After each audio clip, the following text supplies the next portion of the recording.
Hello students, आज हम 5.2 का एक टॉपिक रह गया था और एक एग्जांपल रह गया था, उसको कंप्लीट करेंगे इस वीडियो के अंदर। क्या रह गया? समांतर श्रेणी के पदों का चयन, selection of terms of an AP. AP के पदों को मानना। देखिए, जब कुछ नहीं दे स्थिति तो हमने आपको बताया था पद को मानने का तरीका क्या है। ए प्लस डी, ए प्लस 2d, ए प्लस 3d, इसी तरीके का कार्यक्रम चलता जाता है, जहां ए क्या होता है फर्स्ट टर्म प्रथम पद, डी क्या होता है कॉमन डिफरेंस सार अंतर। ठीक है, अब जितने भी पद मानने हो उसको मानो, 1 2 3 4 जितने भी। लेकिन अगर समांतर श्रेणी के पदों का योगफल दे रखा हो, यदि अर्थमेटिक प्रोग्रेशन की टर्म का सम दे रखा हो कि 4 टर्म है उनका सम इतना है, समांतर श्रेणी के 4 पद है उनका योग इतना है, योगफल जब दे दे तो पदों को मानने के लिए कुछ अलग नियम होते हैं, वो मैं आपको नोट के माध्यम से बता रहा हूं, ध्यान से सुनिए। अब पद ऐसे हो सकते हैं 1 पद, 2 पद, 3 पद, 4 पद, 5 पद, 8 पद, 10, 11, 9, 12, इस तरीके से पदों की संख्या हो सकती है। नंबर ऑफ टर्म्स ऐसे हो सकती है। तो 2 तरह के नंबर हुए, सम और विषम, इवन और ऑड। पहले समझिए आपको, यदि पदों की संख्या विषम हो, क्या विषम हो, व्हेन नंबर ऑफ टर्म्स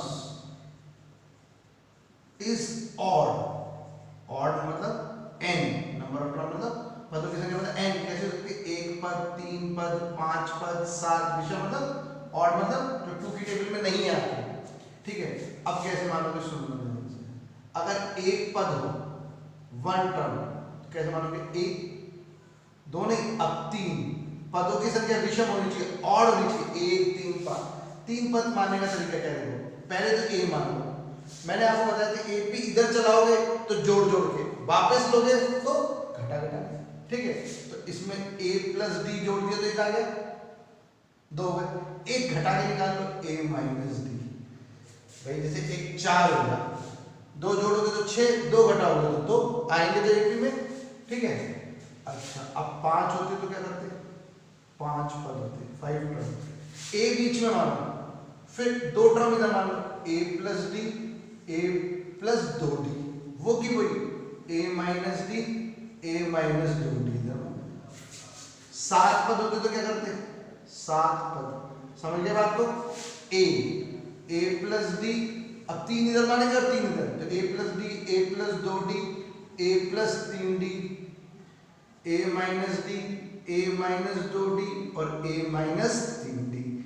इसका इसमें प्रथम पद क्या, फर्स्ट टर्म क्या है a, जैसे a जो है और d क्या हो गया कॉमन डिफरेंस, सार अंतर, इनमें आपस में कितने कितने का अंतर समय d का, सार अंतर कॉमन डिफरेंस कितना है d। प्रथम पद तो फिक्स नहीं है, इधर प्रथम पद a है, इधर a minus D, a minus 2d है, इधर a माइनस, जो सबसे छोटा होगा प्रथम पद, जो सबसे बड़ा होगा वो लास्ट टर्म, अंतिम पद।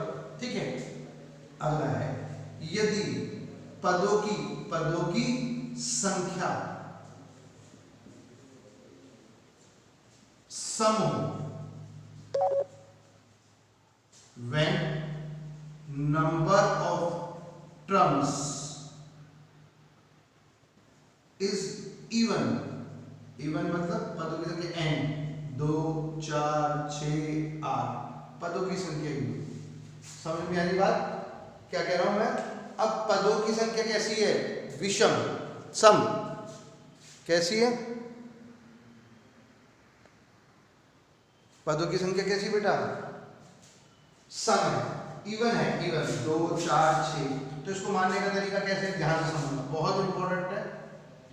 2 पद हो, कैसे मानोगे, अब a बीच का नहीं मान सकते, a प्लस डी और एक कम a माइनस डी। ठीक है, अब 4 पद हो तो कैसे मानोगे, ध्यान से समझना बात को। ठीक है, अब आप कहोगे a plus D, a minus D, a plus 2d, a minus 2d, गलत जवाब है ना। ये कैसे मानेंगे, ध्यान से समझना, a प्लस 3d और a माइनस 3d। क्यों ऐसा किया, इनमें कितने का अंतर है बता दो आप तुम, जैसे कि इनमें अंतर बताओ, उतना ही इनमें होना चाहिए, उतना ही इनमें होना चाहिए। देखो इन दोनों का अंतर निकालना, तो ये माइनस ए प्लस डी माइनस ए माइनस डी, ए प्लस डी माइनस का डायरेक्शन में प्लस का माइनस, माइनस का प्लस, ये कट गया, 2d आ गया। अंतर कितना आया 2d का, इसमें भी अंतर कितना है 2d का। तो अब इनमें अंतर, समांतर श्रेणी में तो अंतर इसमें भी कितना होना चाहिए 2d का, तो जोड़ जोड़ के निकाल रहे हैं, तो 2d इसमें जोड़ो, इधर घटा के निकाल तो 2d घटाओगे तो 2 और 1 3d हो जाएगा माइनस, ठीक है। ध्यान रखना इसमें d सार अंतर d का था, इसमें सार अंतर कितना का होता है 2d। अब 6 पद मान लो, कैसे मानोगे a plus d a minus d, a plus 2d का अंतर करो और a प्लस 5d, 2d जोड़ के करो, तो 2d कराओ 3d a माइनस 5d, ठीक है। 8 हो गए तो कर लोगे, 8 पद के लिए क्या करोगे a plus d a minus d, a plus 3d a plus 5d a plus 7d, 2d a minus 3d a minus 5d और a माइनस 7d, इस तरीके से माने जाते हैं समांतर श्रेणी के पद।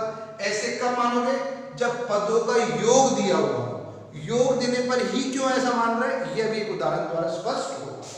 देखिए कौन सा उदाहरण है, उदाहरण नंबर 12वां बुक का, ठीक है। इससे एक्सरसाइज अब पूरी हो जाएगी कंप्लीट आपकी 5.2, इससे एक आध सवाल कोई अटकता आपका। जब कुछ नहीं बोलेगे तो आप ऐसे मान लेना a plus d a plus 2d, कुछ नहीं बोले, योग दे दो, जैसे देखो सम दे दो, 3 संख्याएं समांतर श्रेणी में। अब आप ऐसे मान सकते a plus d a plus 2d, हाँ है ना। अब विषय अच्छा आगे बढ़ते, यदि उनका योग -3 हो तथा उनका गुणनफल कितना हो 8, समझ लो, योग दे दिया और गुणनफल दे दिया, तो योग देने में क्या फायदा होगा अभी देखते हैं कि कोई एपी है, उसकी 3 टर्म्स आपको फाइंड आउट करनी है, उन तीनों टर्म का सम कितना है -3, उन तीनों टर्म का प्रोडक्ट कितना है 8, तो संख्या ज्ञात कीजिए। तो मैंने मान लिया, देखो विषय में माना 3 संख्याएं समांतर श्रेणी में, समांतर श्रेणी में